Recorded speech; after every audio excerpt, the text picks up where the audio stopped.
Hi everyone, good morning. Welcome to my mini blog. म चाहिँ आज धेरै दिन पछाडि एउटा छोटो भिडियो राख्दैछु ल यहाँ। भिडियो चाहिँ कस्तो छ भने 15 दिन पनि भएको छैन मैले यो चस्मा बनाएर लिएको। आँखा देखाएर फेरि नि भाँच्यो।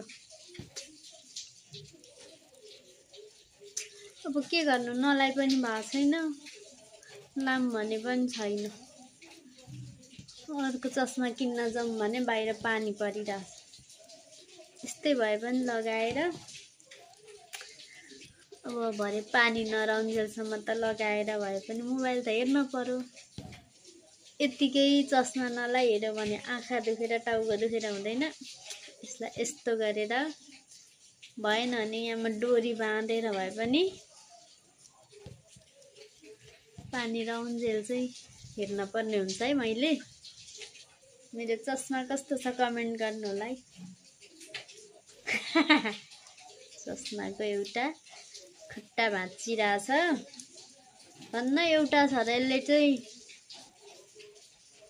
अडिरहेछ र मात्रै।